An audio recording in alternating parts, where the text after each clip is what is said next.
What is happening, everyone? Welcome back to the Crafty Couple. I am here. I have my hood up because my barnet's all over the shop, but why not? Just put it down, let the mics go well. It is the weekend of love. It is Valentine's Day this Sunday.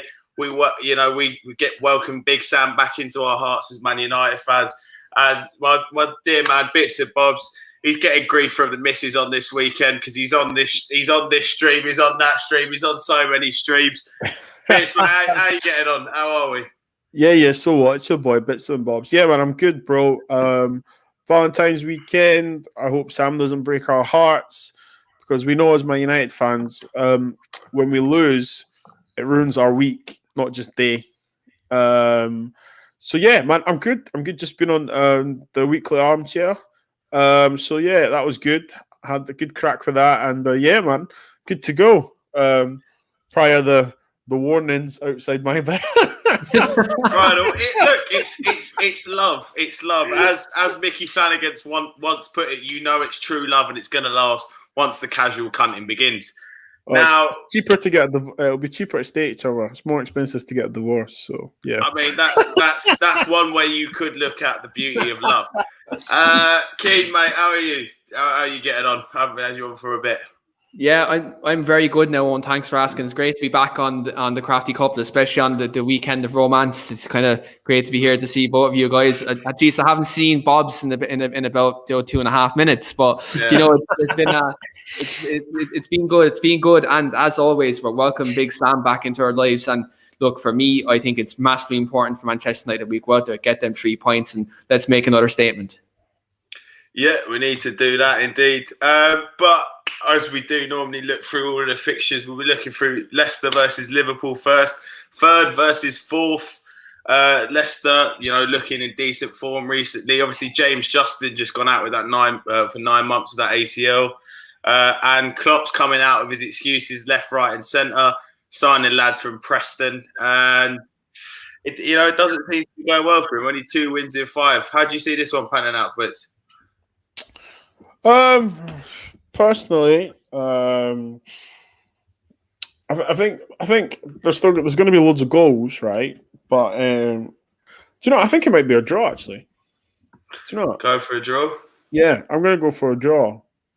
I'm just looking at the fixtures now. Actually, I don't know. I think there's going to be loads of goals, depending on the referee, because I think it's very safe to say we saw a lot of bad refereeing recently, and I think VAR's a joke itself. I'm going to go for a draw. Go for a draw. A high score draw, so 2-2 or something. A high score draw, 2-2. A Desmond, as Adam likes to call it. What are you thinking, Keno, mate? I'm going to go 3-1 Leicester. I think Liverpool are just on a downward spiral at the moment, and I'd just like to say it's fantastic to see them be back where they belong. And with regards to the game, I think Leicester are a team who are on the up. They're playing great football. Liverpool obviously missing a couple of key players.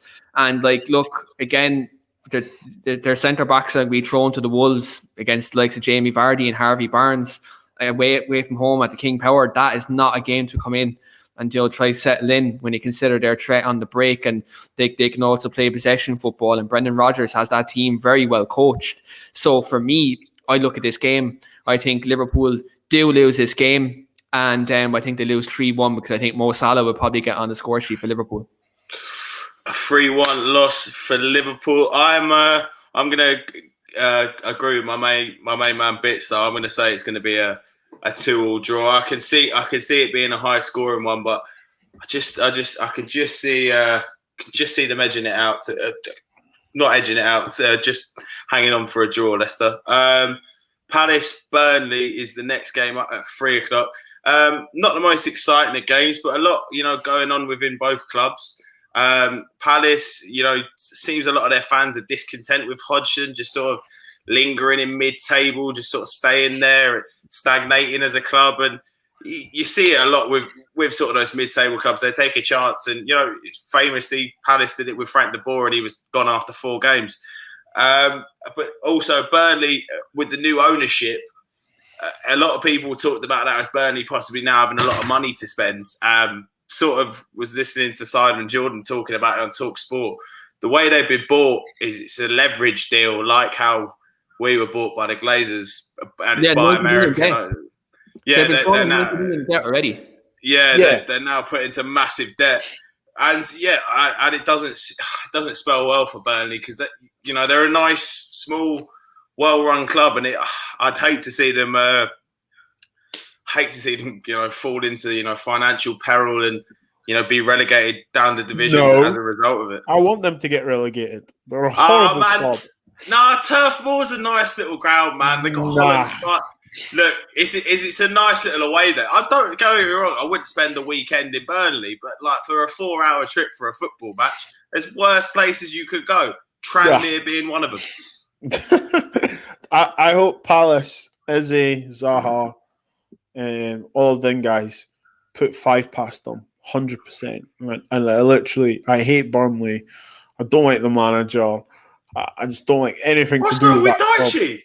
What's wrong with Daichi? Oh man, I just don't like him, bro. I don't like him. And do you know what? It's not even personal. Sean Daichi has gravel for breakfast, fags for lunch, and a bit more gravel for dinner. Like he's proper, man.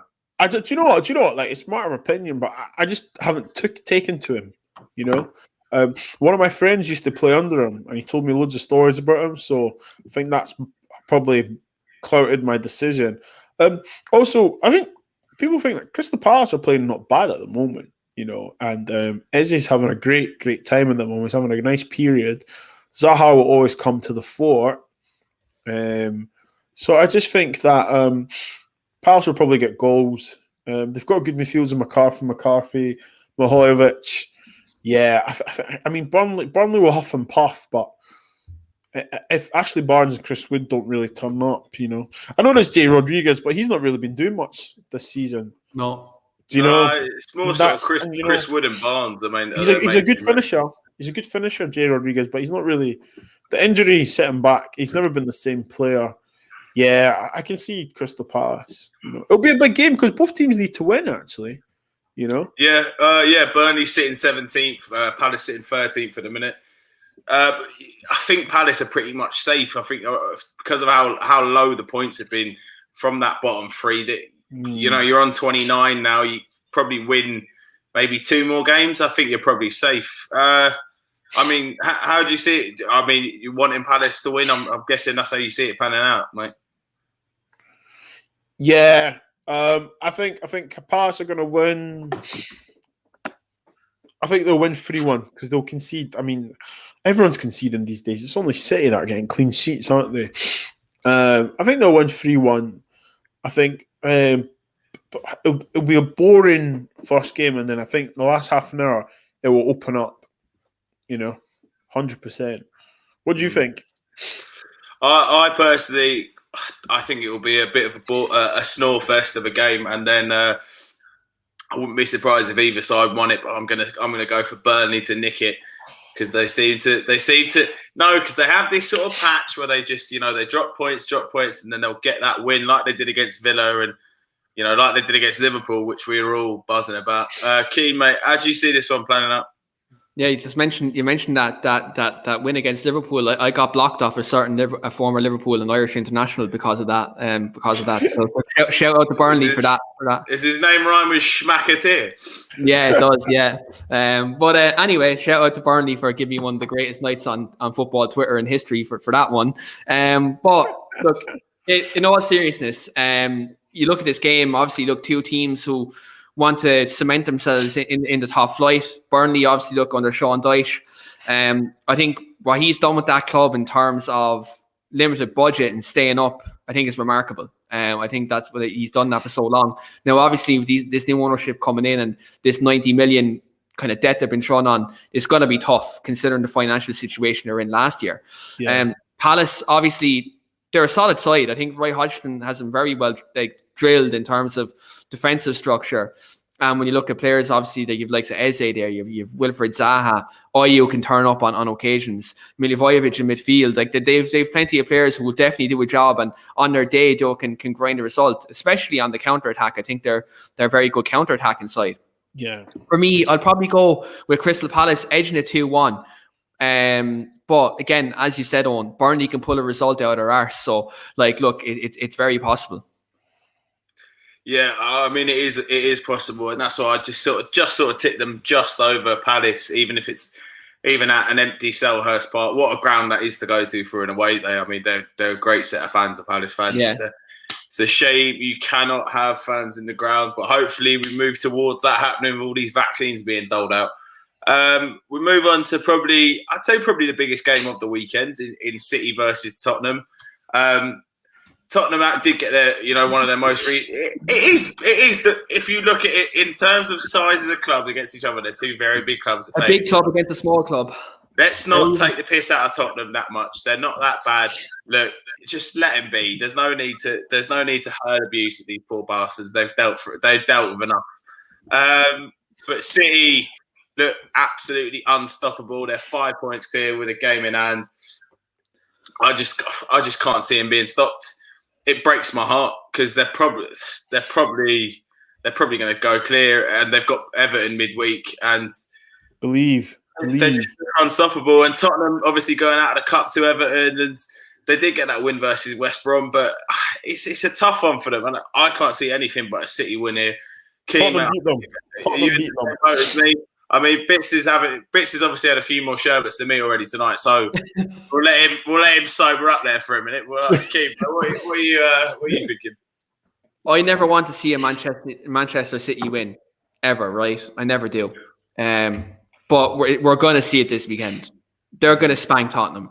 Tottenham conceding 5 against Everton. They're playing poorly a lot lately. And Jose Mourinho has shown his true colours in season 1 that he usually shows in season 3. Tottenham fans are having the same arguments we were having when Mourinho was manager. And look, it's great to see because they thought he was a changed man. And I'm just glad to say we told you so. But in all seriousness, when it comes to game, don't change their spots, boys. You need to learn that. Yes.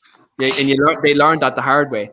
But like when you look at the game, I think, look, Mourinho, after seeing that game against Everton and conceding 5 goals, I think he's going to go to a really pragmatic approach.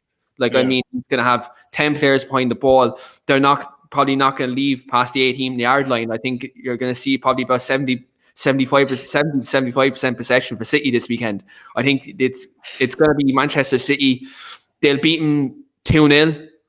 I think Spurs will just park the bus so much that they'll barely be able to get out of their own half. And City eventually, they had the likes of Phil Foden in there, who I think, all jokes aside, when you talk about rivalry, that he is quality. Phil Foden is a fantastic footballer, and seeing his performance at Anfield last week was breathtaking. He's ahead of everyone, isn't he? In his class, Greenwood. He's ahead of Greenwood. He's ahead of Saka. This Saka stuff is at. Do you know what it is? It's murmurs to me of when we had Januzaj with Moyes. It's like one good. Don't get me wrong, he's a good player, but he's not this fucking second coming of Thierry Henry like Arsenal fans are going on about. Like he's very good, but he is not like I don't think Saka will ever be this elite level player that they think. But it's because you need to see who Foden's passing the ball to, who's Foden learning off from. Saka's still doing bits and bobs, but he's still doing bits in a very rubbish team. He's still a shining light, and that's got to give him homage and credit.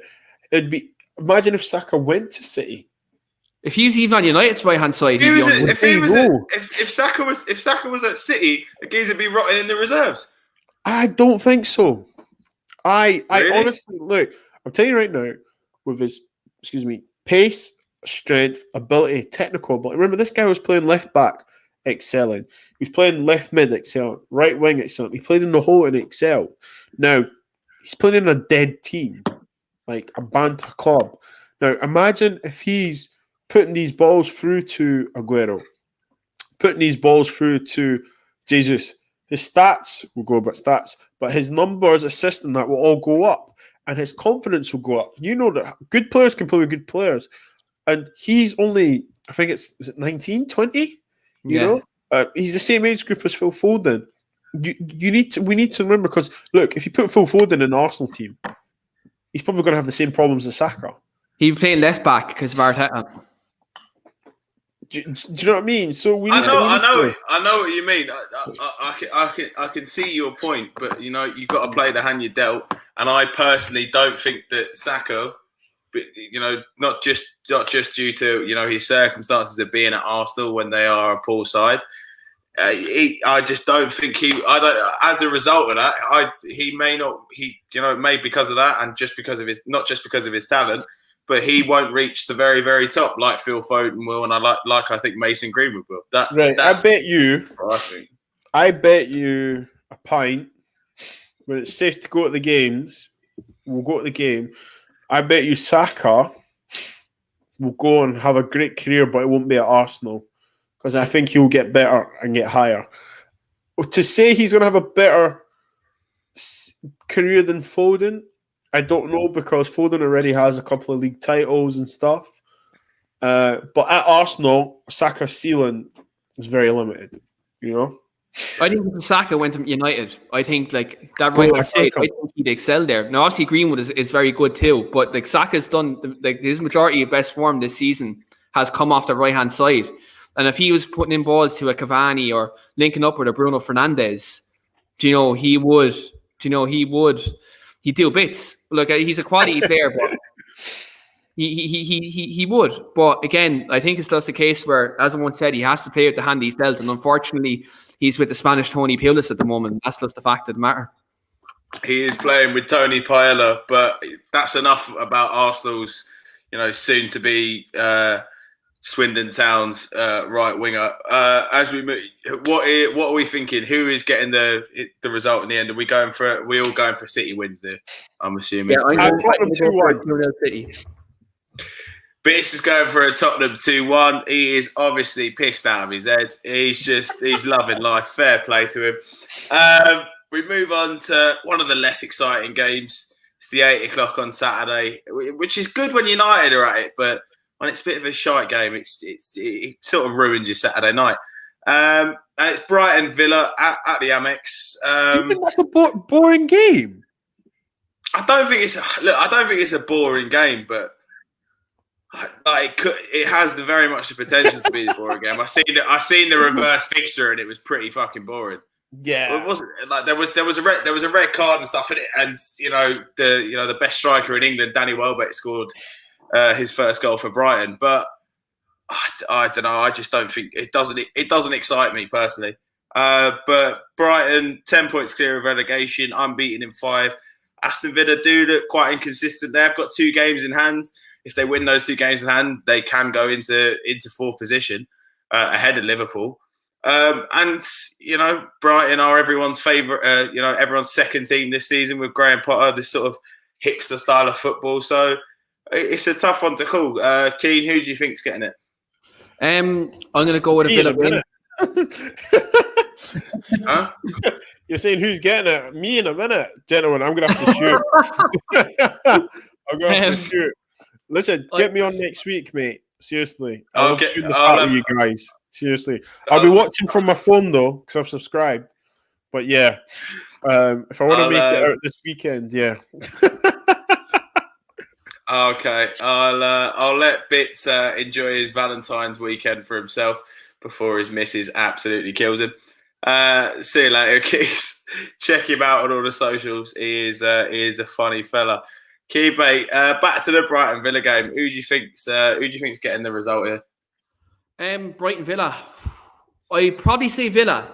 Even though their form is a bit patchy as of late, like they're winning some, they're losing some games. They're not as consistent as they were earlier on in the season. But I'll go Villa 2-1. Just with respect, obviously they have the quality of Ollie Watkins up there. He played very well against Arsenal. Jack Grealish, he's doing bits. Do you know what? Like I was talking to, on my own channel at the start of the season, and we were talking about we done a Premier League preview, though, in terms of all the teams and kind of what we can expect. And Steve, who was on the channel, Steve, Tottenham fan, he said his one to watch was Ollie Watkins going from Brentford to Aston Villa, and we all kind of looked at him. We were all kind of laughing. Like Joe, we were saying, look, there's probably other players like Foden and those players like that who would be the one to watch. Yeah. But he's really, after making the jump from the Championship to the Premier League, and he's done that very well. And look, for me, I think he's someone who's made that adjustment, and he's playing well with quality around him. When you see the likes of obviously Grealish, Ross Barkley, John McGinn, Douglas Luiz, he hasn't looked out of place. He's slotted in there, and you look at what he cost, £28 million. Like he looks like a 28 million pound striker. So look, I fancy him to get on the score sheet, and look, I will definitely. I think it'll be a good game of football. I think it'll be 2-1. Graham Potter is bits and bobs in the comments already. Absolutely. I mean, fair play to him. Fair play to him. Absolutely. His missus is going to be... look, mate, the BP garage is open 24 hours for a reason. Get down there, get a bunch of roses. It'll be sweet. 100%. But I'll go with... I'll go 2-1 Villa, but Brighton are capable of getting a result. I think Graham Potter is a very good manager, good coach. And look, to be fair, I think, as you said, like Brighton are a lot of people's second team this season because they play decent football. So I think, like, when you consider that, we could get a score draw. Like it could be something like that. Yeah, score draw. I mean, it's not beyond the realms of possibility.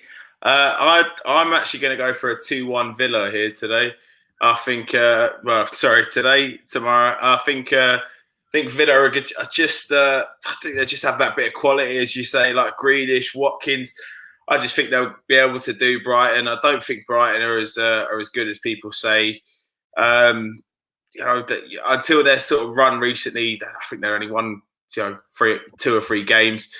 They just weren't. They haven't convinced me, really, to be honest, Brian. I think Graham Potter's done a decent job, but I think it's been a bit overhyped, to be honest.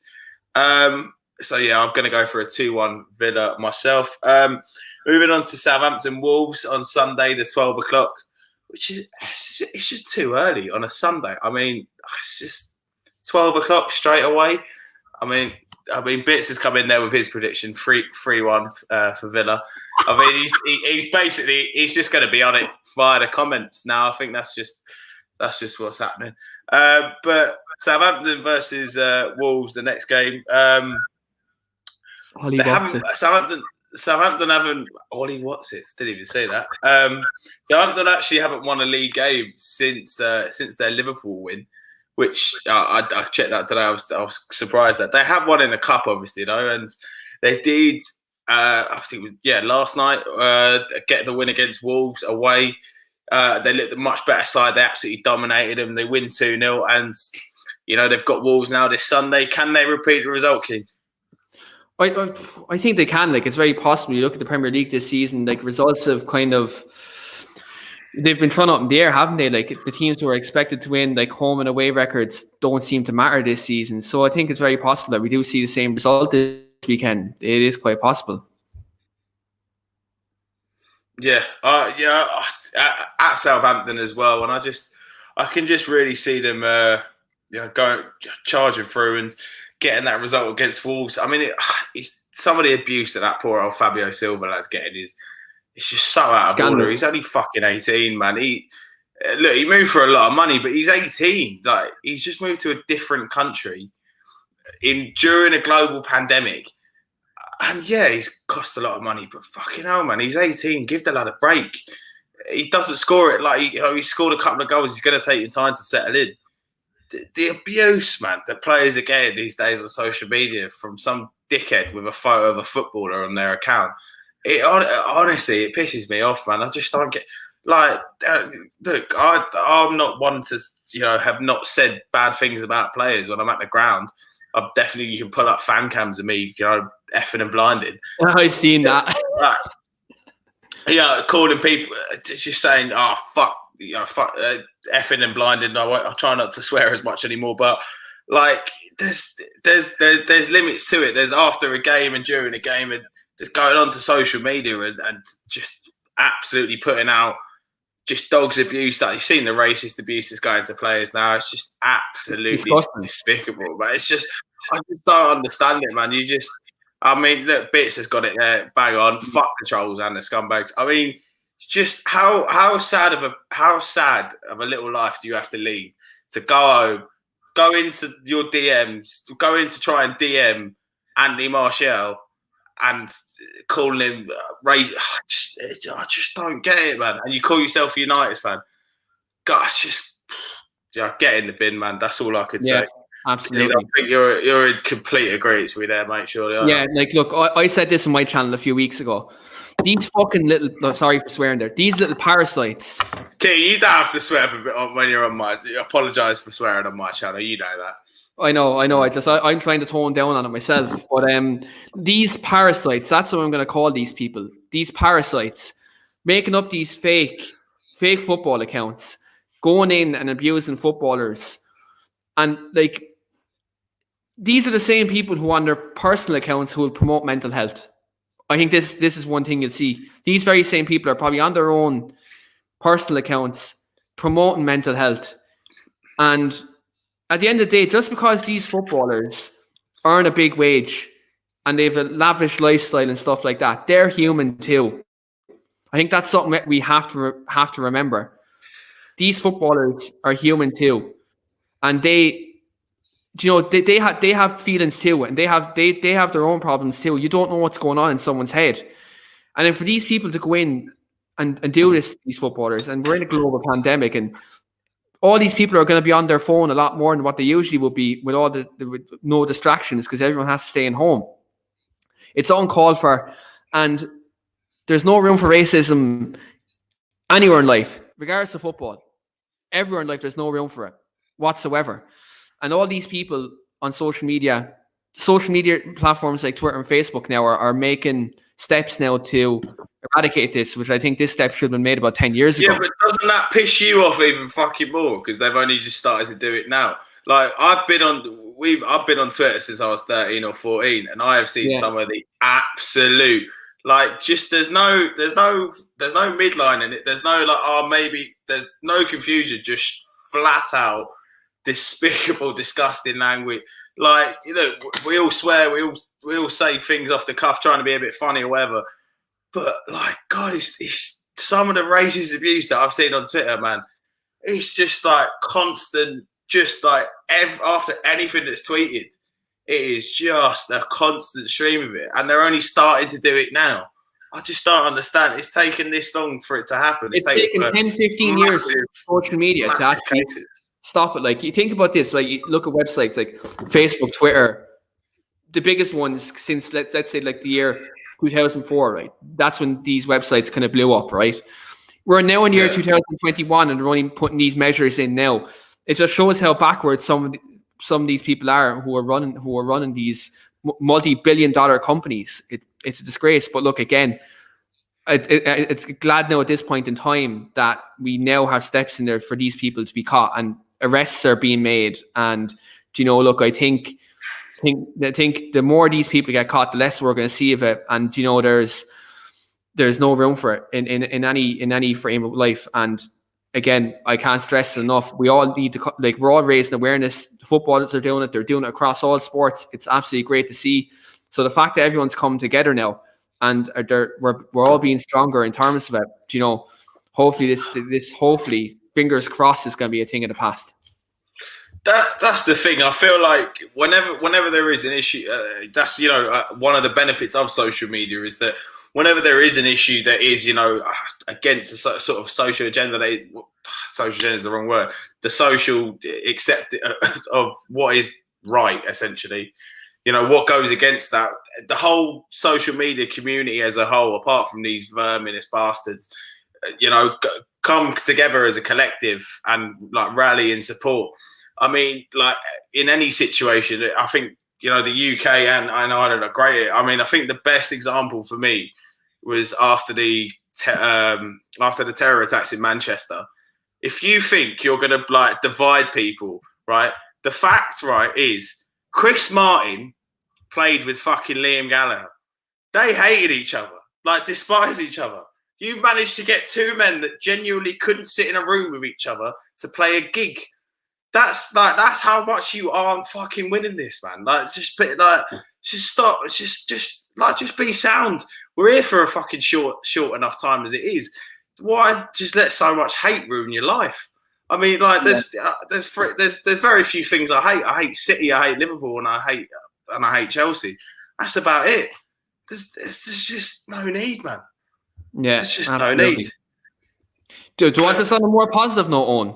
Roy Keane has just created an Instagram account. Oh yes! I've never been fucking happier. I've never been happier. Oh my god! I can't wait to see. I cannot wait to see that. But now we move on to West Brom versus Man United, and I think there's ladies up and down the country that will be queuing up to be serenaded by Big Sam on Valentine's Day. I mean, he's a beautiful man. He is the epitome of a I'd say the over 60s British man is what I would say probably. And fair play to him. He's got his job back at West Brom, but he isn't doing the greatest of jobs. I've just looked at his record. It was 1 win, 2 draws, and 7 losses. And could the unthinkable happen? Could Big Sam get relegated? What do you think, Keith? I very much think so. He could. I think it's very possible when you actually, when you consider the losses and they're not being consistent. Like what you associate Big Sam with is getting out of relegation and fighting to get results. He's not doing that, and I think it was actually the wrong move sacking Slaven Bilic because they looked like they were just turning the corner just before they sacked him. They went to the Etihad. They got a draw against City. And then you the manager. It just doesn't make sense. And then, you look at some of the players they have in the last kind of 12 to 18 months, in the championship, they were playing kind of more expansive football with under Slaven Bilic. And they were trying to play a bit more attacking this year on the front foot. And then they went on and they sacked him and got Big Sam in because obviously, needs must in terms of relegation. So for me, I think this might be one of the first times we see Big Sam actually go down. And look, it's kind of sad to see. The first time. He's never gone down before, man. He's never gone down. So in his managerial career. I think it's quite possible we see Big Sam go down this season because where are they going to pull this one out? I've got a table here. They're on 12 points. Burnley and have a game in hand against Burnley. On Burnley, sorry, and Burnley have a game in hand with them, and they're 11 points off. That's and it's 23 games in. You've got 15 games left to claw that back. That's a very difficult job for any manager to do. I mean, I just can't see it, man. I cannot see it. But however, I do see a possibility of them getting some sort of a result this weekend. I mean, Keane, what do you think? I was literally just off my preview there tonight, and what I said was that Manchester United, we struggle against a low block. And I think when you have a team like West Brom, Big Sam is going to, what you see is what you get with Big Sam. He's going to sit there with a low block. He's going to try to be organised. He's going to try to catch us off a set piece or a break. So for me, I think it's very important Ollie chooses his personnel wisely in terms of players who can score goals. For me, I'm saying this now. I think it's very important McTominay starts this game because he's a physical player. West Brom are a big team. We need height in the box for set pieces, but also McTominay's done very well in the last couple of weeks going forward and scoring goals on. He has 7 goals in all competitions this season. That's the same amount of goals as Anthony Martial and Edison Cavani have in all competitions this season. And I think Scott McTominay, what he's done fantastically well, he's added to his game from a defensive and an offensive aspect. So, look, for me, I think it'd be great for him to start this game. And I also think Edison has to start too because, again, his movement in the box will be very important to drag that low block away. And look, as always, I think Bruno Fernandes, he can just pull something out of his arsehole Joe, with the last kick of the game. So, like, for me, I think it's going to be 2-0 Manchester United. Even though I did predict 3-1 on my show, but on your show, I'm going to give us a two-goal margin, and I'm going to have us keep a clean sheet, because I know we love positivity over here, so we're going to keep them positive vibes going. I'm going to go with Cavani and Bruno Fernandes to score this weekend. Cavani and Bruno to score. Just you finished that. Oh, mate, Will is joining us. Will, mate, how you getting on? Not too bad. And yourselves? All good, man. All good. What are you thinking this weekend? Is Big Sam gonna pull the wool over Ollie's eyes and serenade him with a nice bottle of red at the Hawthorns, or United going to come out on top? Honestly, I think Sam Allardyce will give a nice Valentine's Day present of 3 points to Manchester United. I honestly can't see them doing much well. I don't think they're going to stay up either, but I think what you're going to see is the chance for West Brom to bring in their new signings slowly but surely start to gel. Like, obviously, they brought in Snodgrass, they brought in Maitland-Niles on loan, and two or three other signings, which is obviously what Big Sam needed at West Brom to stay up. However, this Man United game is probably still too early to see true rumblings of what can happen with his new signings and have the team that he wants. With West Brom, you're going to see a big physical challenge with Man United, but in the end, you've got enough quality to dispatch of them by a few goals. You'd expect 2 or 3 to go in by the end. It might take about 40 minutes until you get the first goal or even into the second half, but once you do, then it'll be curtain. Yeah, I mean, I can't disagree with you there, to be honest. I think it's getting the first one for us. I mean, we are without Paul Pogba. I mean, I think we all saw the images of Donny van der Beek as he was substituted. He just looked like he looked like a kid who'd lost his mum in a supermarket. The poor fella. He's just not having the right time of it at United, and I do feel for him. I mean, I had a lot of high hopes for him at the start when he joined, and just doesn't seem to be working out for him. He doesn't seem to be getting a game, and of recently, when he gets those opportunities, he's not setting the world alight, and that's what you kind of have to do to stay in the starting 11. Keen, Matt, are you just feeling disappointed with it now at the moment, or are you just thinking, patience is key? I think with Donny, I think at the minute, I think in the last kind of couple of weeks, not a couple of weeks, I'll say the last 2 months, 10 weeks, Donny van der Beek has been a victim of Bruno Fernandes and Paul Pogba being in the form of their lives in that run that we went to get to the top of the table. Like, Paul Pogba have played immensely to get us to that position. Bruno Fernandes scoring goals all over the place. And then obviously, Scott McTominay's been playing well in patches, Fred's been playing well in patches, and Donny hasn't had the chance to get a run of consistent form, and which is unfortunate because I think he's a fantastic footballer. I think he can add to this side, but I think that he's just a victim of Paul Pogba and Bruno Fernandes playing so well in that couple of months period that he hasn't seen much football then. And then to see him play 70 odd minutes against West Ham, and then when the camera went to Bruno Fernandes warming up and he was taking off his jumper, and then you seen BBC Sport then put the camera on Donny, and Donny that was just unnecessary, man. It was unnecessary. It was, wasn't it? And my heart broke for him, even though I love Bruno, right? Owen, you've been on shows with me with a long time now, right? You know I love Bruno Fernandes. William, you know me in the group chat. I'm the biggest Bruno Fernandes fanatic you'll probably find, right? But when I seen the look on Donny's face when he was coming off, it actually broke my heart, because you could see that he just wants to play well, and he wants to make a stamp in the team. And just to see that he's not getting the chances, it is disheartening. But again, he has been a victim, as I'll reiterate, in the last 10 weeks. Bruno and Pogba have played so well that we can't really complain as a fan base that he's not getting into the team because we're playing badly.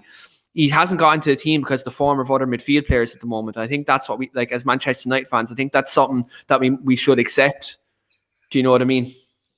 Yeah, no, I completely understand. I think that everyone wanted him to do well, and it's just, it's just not happening for him at the moment. But with the Pogba injury, that is a massive chance for him to come through and to shine, especially in games like this where you don't possibly have to play two holding midfielders. But then again, as you mentioned earlier, Scott McTominay, he's starting to make that position, starting to make himself undroppable. The key goals which he is scoring, and that brings us on to the starting 11. Comment. Oh, I love it. The Dutch Milky Way kid needs a run of games. Broke our hearts. HBK WWF says. Oh man, I mean, yeah. Just that. I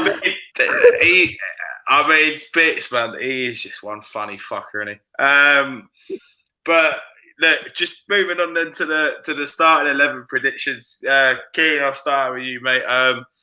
In net, I'm going for Big Dave. I think he's looked a bit shaky in form recently. We had Henderson come in for the cup, but I'll stick with David net. I think Henderson might overtake him towards the end of the season, but for now, Big Dave.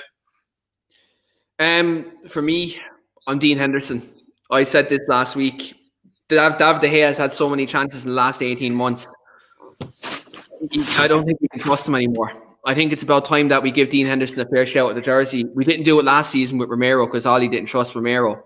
Romero's on his way out in the summer, so Ollie's not going to play him.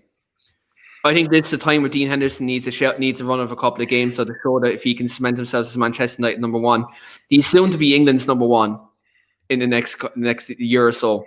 If he gets a run of games, he'll be England's starting keeper, no doubt. Jordan Pickford isn't good enough. And I think Dean Henderson, he's commanding. And that's one thing David De Gea isn't, is commanding. David De Gea, he freezes. And I think that since the 2018 World Cup, his confidence has been shot. And when people are talking about he's going to get that back, it'll be 3 years this summer since the 2018 World Cup, and he hasn't picked up that form that the David De Gea that we all know and love. How much more can we be sentimental and say, Joe, we stick by him? Because we've stuck by him now for 2 years since that period, and he's cost us points. Let's be real. He's cost us points in games. Now I know the centre backs have also cost us points, but David De Gea has cost us a lot of points. He arguably in Ollie's first season he cost us top four with a couple of mistakes in games. So I think when you look at David De Gea, I think Ollie has a very big decision to make in the summer in terms of that goalkeeping decision in that position. I think he has a very big decision. I think maybe it's time he moves on. I love David De Gea for everything he's done with the club. I think he'll go down as probably one of our best goalkeepers in history. When you look at that 5-year period from 2013 to 2018, individually one of the best goalkeeping performances ever. He's player of the year for a couple of years in a row, and individual performances, he was class. But I think when you look at it now, I think David De Gea, it's time to move on. I think Dean Henderson deserves a chance now at number one. Dean Henderson deserving the chance. I mean, well, I know you're an Arsenal fan, mate, but what's your opinion on it? Personally, I think for this season, you're just going to see the same thing. I don't think David De Gea, unless he makes... It's not the time to drop him yet. If he makes one or two more mistakes in the league, then yeah, you'll see him dropped. But I think it's still David's to lose for now. I think next year, once you have a proper pre-season next year, I think that's when you see Dean Henderson come in. I think next season is where it is. He's getting the experience in all the cup games currently to then push him into the number one in the league. That's how I feel watching him from the outside. I'll also say I think Nick Pope will become England's number one, but that's a personal thing. They're very close. To be honest, I would agree with Will there in terms of I think Southgate is that loyal that I feel like Pope will overcome Pickford, and he will stick with Pope for probably 2 or 3 years at least. But who gives a shit about England anyway? So absolutely, up Ireland, come on. Yeah, I mean, it's just looking bleak, isn't it? Thank fuck we've got Luxembourg in the group, otherwise we wouldn't score for another 2 years. But we sorry, we look at the back four then. Luke Shaw obviously been in flying form this year. Tellez, I thought Tellers was the man of the match against West Ham personally. Very good. How Harry Maguire got it, I did not understand. And it's what I love to see, to be honest. Two left backs pushing each other, and hopefully, they both improve their game. And it's a nice problem to have. But personally, going back into the league, I would start Shaw again at left back. In the centre defensive partnership, Bailly's still out, isn't he? So back in training this week. He's been back in training this week. Yeah, all he said in his press release, he's been back in training the last couple of days, and he's make a decision on Sunday whether he plays him or not. I personally just don't see him coming straight back in because he's fucking made of glass. Like, I love him. I absolutely adore him as a footballer. I always have, but I just cannot see him. Ollie rushing him back. So I'd say Maguire, Lindelof, and Aaron Wan-Bissaka. I mean, Aaron Wan-Bissaka must be absolutely wrecked at this stage. Does the poor fucker ever get a break? And then, Keane, what are you going for as a back four? Yeah, personally, I'd go buy a centre back, but as you said, I don't think he'll start. I think Lindelof will start. Either way, we should have enough to beat West Brom anyway. But we have to. We can't be too cocky because it comes back to bite you.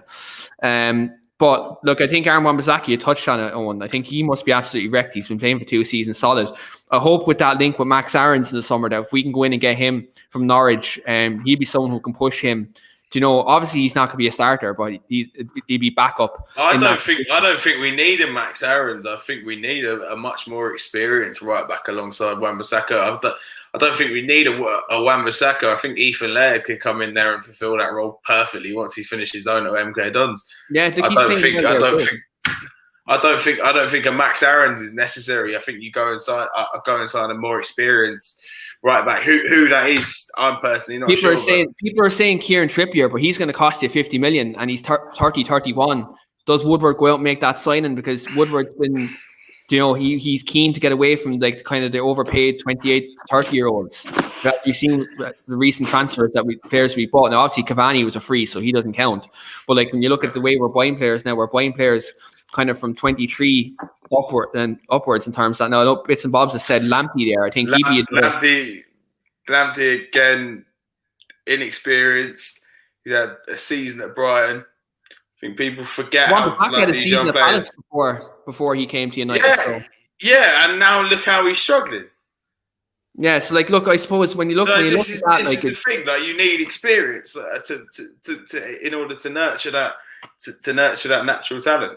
But when you consider, is there many right backs out there? That's the thing. Trippier is a gambling addict. Probably bet on United both teams score. United lose if he comes to us, for fuck's sake. Oh my god! Yeah, I think that when you talk about experienced right backs, is there many experienced right backs out there at the moment that Manchester United can go and buy and be happy to play second fiddle to Wan-Bissaka? I think that'd be very interesting to see.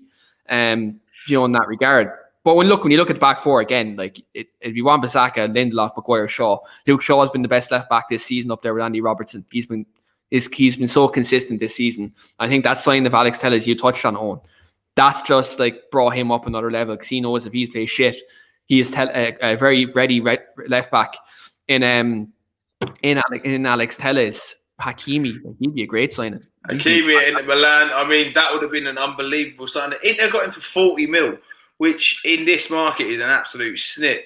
Inter do need the money, and in all fairness, we did them a favour. We gave them Ashley Young, Sanchez, Lukaku. I mean, to be honest, they were the Premier League tribute team at one point. They had Victor Moses, Christian Eriksen. I mean, they're a bit of a Premier League tribute act. Are they looking for Nemanja Matic in the summer? We might get him over there. Nemanja Matic. Maybe Ricky can start supporting Inter Milan then. Ricky would love that, to be honest. But mate, what are you thinking about your?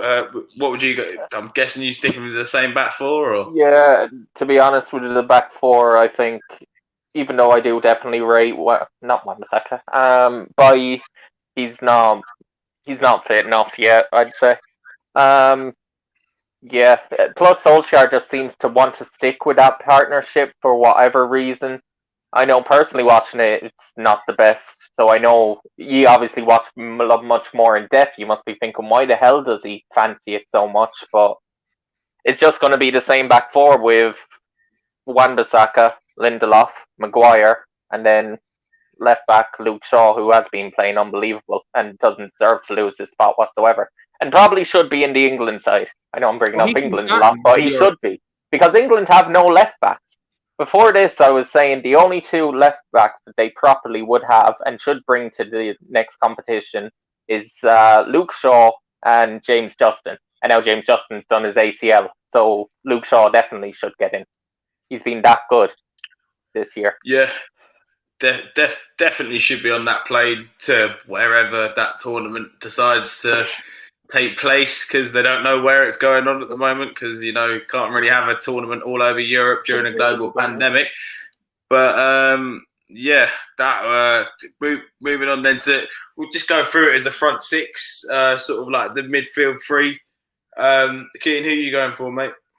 Midfield three and front three. As I said, Van der Beek will start.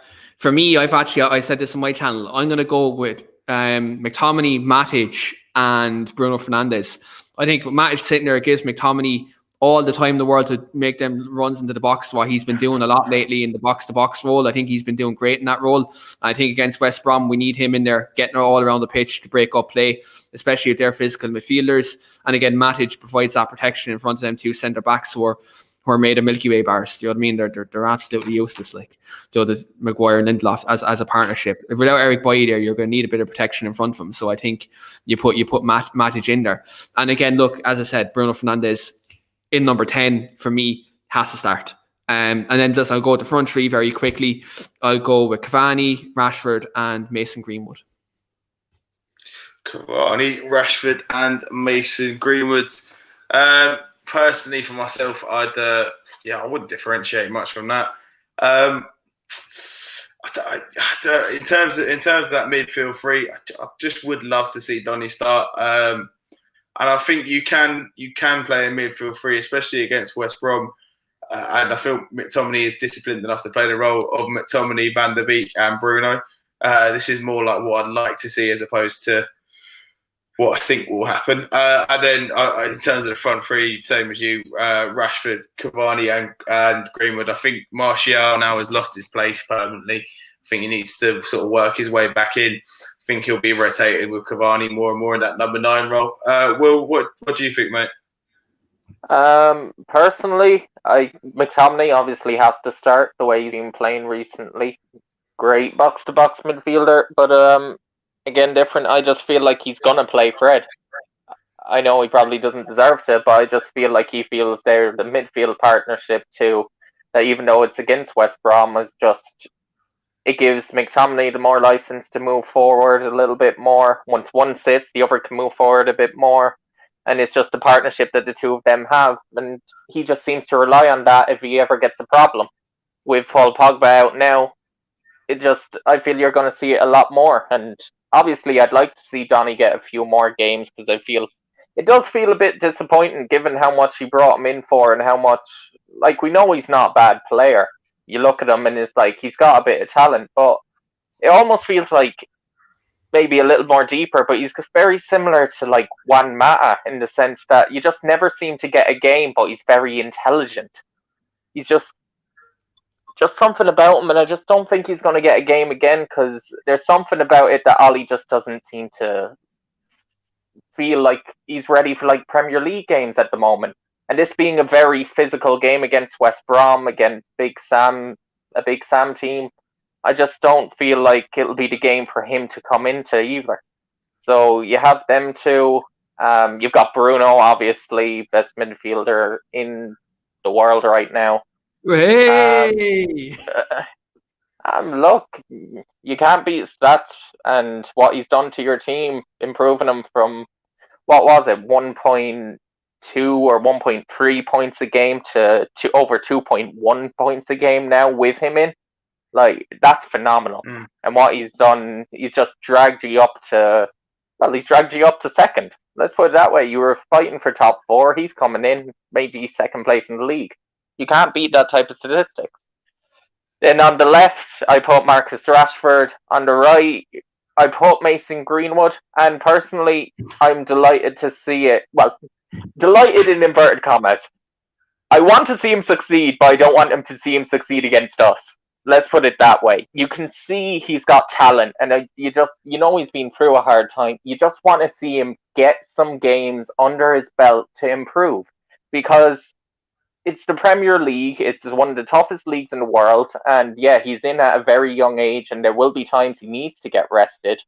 But he's slowly but surely showing a bit more form that he was last year, and he's playing quite well. And I just want to see him play, because if he's not playing, he won't improve to the same level as if he was playing most weeks.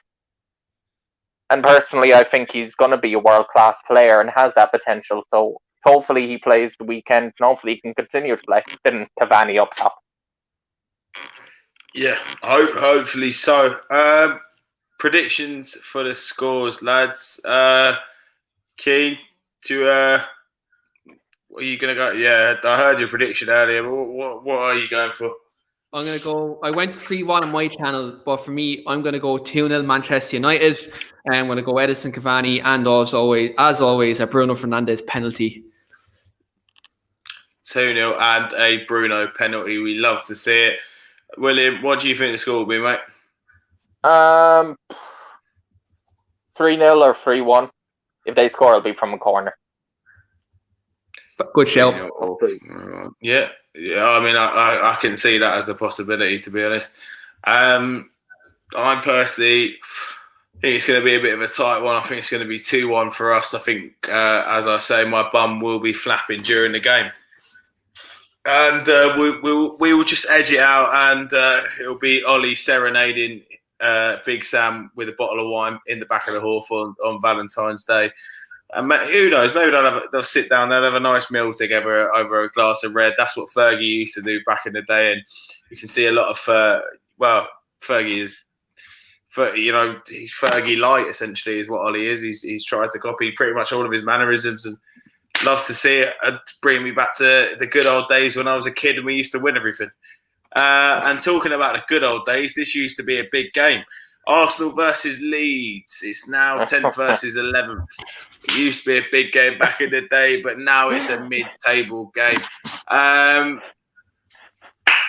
Well, as you are the Arsenal fan, mate, what do you think? Do you think Patrick Bamford is just going to tear you apart? As he tore my heart apart when he chose England. Well, didn't choose England over Ireland, but just chose a chance of playing for England over Ireland. Ugh. He could still change. He still hasn't gotten a call up. He won't fucking change. No, he won't. At least in a way, he's stuck to his guns and hasn't flip-flopped like other players that we won't mention. Honestly, I'm a bit confident in this. Don't start me up, mate. I'll fucking go all night. The only reason that I think that we'll win this game is Leeds' record in London this season, and even the seasons before. They've been historically poor travelling anytime they've gone to London. This year they've played 3 games there. They've conceded 10 and only scored twice. So you chat about London like it's some little town, mate. I live here. It's fucking massive. There's 16 million people here. You chat about London like it's more than the whole of our. Yeah, I know, but you're saying there's so many grounds. You look over the last few seasons, even when they were in the Championship, all the games that they've had to go down there. You're talking about QPR. They're facing Fulham. They faced Charlton. They faced Tottenham. They faced Chelsea. They faced us. And not just even in the Premier League or in the Championship, but also in the FA Cup. They've gone down there and they've just seemed to lose. I don't know if it's a mental thing, but they just never seem to show up. Because even, you're going to look at the game earlier on in the season when they went down to Chelsea. Chelsea weren't performing very well. You're like, okay, Leeds have a chance. They go 1-0 up very early. What happens? They get smacked 3-1 by a misperforming Chelsea team under Lampard. They go down to Crystal Palace. They get smacked 4-0. I've just got this feeling, and don't get me wrong, Bielsa is a top-class manager and Leeds are a very solid side, is what I'll say. Well, not even solid in terms of defensively, but a very solid side in the way they have their style of play and they do it better than anyone else can. But you saw that last season in terms of Sheffield United and how that can change on the drop of a dime. Sheffield United had a very specialist way of playing. They had a very good last season. They dropped off near the end. And now this season, they've done pretty poorly in terms of their results. I would say they're very harshly done. Do I think it'll go that badly for Leeds? No, unless Bielsa doesn't sign new contract and goes and they get a new manager in, then they could really struggle next season. That's my feeling, and I know I'll get a lot of hate from Leeds fans that I know. In terms of the game tomorrow, I think we scrape a win, about 2-1. Not even 2-1, 1-0, nothing special. Pretty boring game to watch. That hurts me to say as an Arsenal fan, personally, because we used to be very entertaining, but this season is just, we've gotten a lot better than when we were in November, but it's not going to be a very, very entertaining game. I think Leeds will have more of the ball, just not score. With no titles, and now you're not entertaining and you're just full stop shit. It's just a bit of a demise for Arsenal, isn't it, mate? Look, at least we had the FA Cup. Yay! Last year, yay! Look, it papers crats. It papers crats. Look, we've won a little bit of silverware over the last year. There's no doubt that we've had a fall over the last, especially over the last decade. Moving to the Emirates definitely didn't help, because it went from us being a top team where we could have top players to moving to a new ground and other teams being able to steal our best players because of the type of bank loan we have to secure.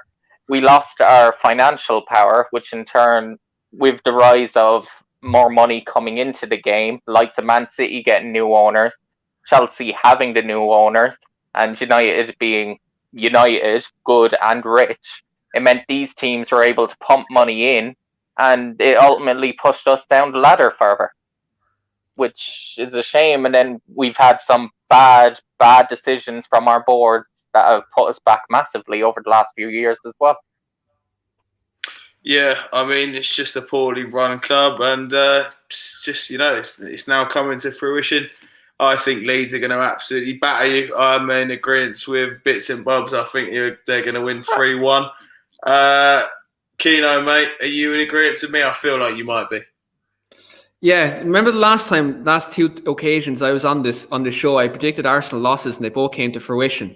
Even though people laughed at me that time. The last one you didn't. Oh, hold on, actually. The Villa one before that. All of the ones before that did. But the one that you fucking actually did predict, they won. Yeah. Like the last one, yeah. Yeah, like the one. I remember the Villa. I mean, it's sort of like it's like a 5 out of 6 strike rate. So I mean, it's a 5 out of 6 strike rate on this show. In terms of Arsenal being beaten, and to come to Bob's comment, I didn't bet on it. Right. The funny thing is, 1 week I said on this show that Arsenal lose. I also had Aubameyang as triple captain on fantasy football. So that'll tell you everything you need to know. In that respect. But look, for me, I think Leeds are a very good side. I think they play good football. And as a Man United fan, look, for me, it hurts me giving Leeds any bit of praise because, look, they're Leeds. But in saying that, I think Bielsa is a good manager. They play the right way. However, I think that style of football could play into Arsenal's hands, considering the style, their counter-attacking ability. I think Nicolas Pepe, even though I've slagged him off all season, I think he's someone who's coming to a bit of form in the last couple of weeks. I think Saka as well. I think he's a player who can. We talked about earlier on the show before William came on, in terms of his quality. I think he's a player who could turn up on the weekend. But then again, Leeds could just, with Arsenal's defence, Leeds could absolutely batter them. Do you know what I mean? It's just one of them things. For me, I'm going to go 2-2. I'm going to go with a draw. I'm going to go with a draw. 2-2 draw.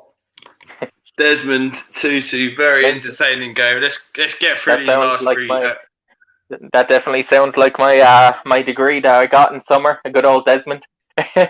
Brings back good memories. Good old Desmond. There's nothing wrong with that. I mean, some people like to drop out of university. Yeah, that's just the way the cookie crumbles sometimes. Look, let's just get through these ones a bit quick because we've got on over an hour. Everton, Fulham, Don Carlo doing bits. And Fulham look decent, but they just look like they can't get a win for love nor money. Keane, are you going for Everton to keep up their good form and possibly, get into the top 4? I don't think they'll finish the top 4, but I think they could be in a shout for top 6, top 7 this season. I really think they could be. And wouldn't it be just poetic to see maybe Everton knock Liverpool out of the top 4? I think that'd be fucking class. But for me, I'm going to go 3-0 Everton, and Dominic Calvert-Lewin does bits again. Dominic Calvert-Lewin. Will, mate, what are you thinking? Are you thinking along the same lines? An Everton win? I'm thinking along the same lines in the terms of an Everton win, yes, but I think they're going to struggle a little bit. I think it's only going to be like a 1-0 win because Dominic Calvert-Lewin is out with a hamstring injury. So is he out, I think that will... Yeah, he's out for this first game. He might be back by City, but I know he's out for this one. Jordan Pickford is also injured, and look, we know Pickford isn't the best, but Olsen hasn't exactly filled not me with confidence when I watched him in the other games. When I watched him against United, he didn't have a good performance. He conceded 4 against Tottenham during midweek, even though they still got a result. I think mixed with them 2 injuries, I think Everton might just scrape a win with a Richarlison goal. That's how I feel. Yeah, Everton to just scrape a win. I mean, Everton, they are a good side. They've got good players, so the top 6 isn't far off for them. Another side that the top 6 isn't far off for as well is West Ham. They're in the Carlos Tevez derby against Sheffield United. We'll remember that infamous time back in 2007 when they got Sheffield United relegated. Could they do the great escape Sheffield United? Very unlikely. West Ham, though, riddled with injuries at the moment. No fit striker. Are West Ham going to keep up their push for the top 6? I think they might falter slightly. So, ironically, I'm saying a lot of upsets this weekend. But I think if Antonio is fit, they win 2-1. If he's not fit, it's a 1-1 draw. If he's not fit, it's a 1-1 draw. Keane, what are you thinking, mate? I'm going to go 2-0 West Ham. Jesse Lingard, again, getting on the score sheet. Fantastic to see him go to West Ham and pick up a couple of goals in his first performance. His first appearance, for the club. It's great to see him get back on the pitch and look happy. I think, for Jesse, I think especially if me and you own, being United fans, to see one of our own do well, it's great, regardless of where they are. I think when they come through the academy and it's one of the lads, it's great to see. Now, I know William probably hates his guts, but with Jesse Lingard, to see him have a smile on his face and be playing football and playing well, I think for me it's just fantastic. And I'm going to go with Jesse Lingard getting on the score sheet again this weekend. I'm going to go with West Ham 2-0. I would honestly love to see Jesse score, man. I absolutely adore him. As I said before, that was the sort of first time I sort of paid attention to the youth team when they won that Youth Cup in 2011. Him, Pogba, Tunnicliffe, Ravel, Sam Johnston, brothers. The 2 Keanes, Michael and Will Keane. I remember having to watch that on MUTV, all the Youth Cup games. I just absolutely loved all of them lads. Still look at Tunnicliffe now at Luton and stuff like that. And I think Will Keane's he's at Ipswich now or something. And he's sort of floating about for a while. But absolutely love Jesse. Met him once after the Charity Shield. Lovely bloke. Absolutely adore him. Hope he does wonders at West Ham and hopefully he scores. And I'm going to go for a West Ham win. Moving on to the final game of the weekend, Monday 8:00, Chelsea-Newcastle. They struggled against Barnsley. Is this Tuchel all he's cracked up to be? Who knows? But Newcastle, I mean, I don't know. 15 out of the 25 goals they've scored have been 15 out of their 25 goals have been scored or assisted by Callum Wilson. If that man got injured, they would be right. They'd be rightly fucked. Is he injured? Oh, well, they're fucked. I think he's out this weekend. Well, if that is the case, then they're fucked. There's no two ways about that. But yeah, I can only see a Chelsea win here, to be honest. Comfortable 3-0. Well, what are you thinking, mate? Yeah, pretty much all the same. I don't see Newcastle having many chances, maybe one or two corners. Don't get me wrong, I think this Chelsea side is decent. They're set up decent, but they've got no cutting edge in the final third, is what it feels like. They've a few good midfielders, but it's just not getting through. I still think Newcastle are bad enough to concede a few goals. So I'm going to say 2-0. 2-0 Chelsea. Yeah, I don't see Newcastle doing anything. Keane, what do you think, mate? Lads, I haven't went with any outrageous score predictions in this show. I'm gonna do it now. I'm gonna do it now. It's at Stamford Bridge, mate. It's just not fucking happening. Like, I'm gonna do it. Don't do this, because whenever you do this on the show, you normally do it in an accumulator. You just lose money, man. This is just. You want to throw away a tenner? Just send it to me, man. Look, for me, I'm gonna go with Newcastle to win 1-0 and scrape it. I'm gonna go with them to nick a goal. Joe Linton or fucking someone scores the goal. And Alan St. Maximan probably if he plays. Yeah, St. Maximin or something like that scored and they nick it 1-0. And the Thomas Tuchel era at Chelsea, Joe just gets off to a really bad start. Has he lost yet? No, not yet, but they haven't played well. No. Like, there's no way in hell. They haven't got Wilson. They can't score. I just cannot see it. But look, that's what football is. Everyone has a difference of opinion. And as I like to end on a random question, it's the weekend of love. Everyone has that one player who necessarily isn't loved by the mainstream, isn't loved and adored by possibly a cult hero amongst the fans of that club. What is that one player for you two that you just not everyone got, but you just loved him. You just you saw him come on the pitch, you thought, I love him. I absolutely love him. Whether it be the passion, the way he was silky with the ball. Well, mate, I'm going to start with you because it might be some random youth player we've never heard of, but yeah, we'll go with you first, guys. Nah, to be honest, mine. He is loved by a lot of Arsenal fans, but Keane will know which one is coming here. He's our normal number one left back. Kieran Tierney is just that man can do no wrong. He's just such an amazing player. Anytime I see him, it's just you see what we missed without him. Words can't describe how much I adore that man and how much I miss him when he's out of the starting team. Like you've just seen it when Cedric's had to play there. It's just.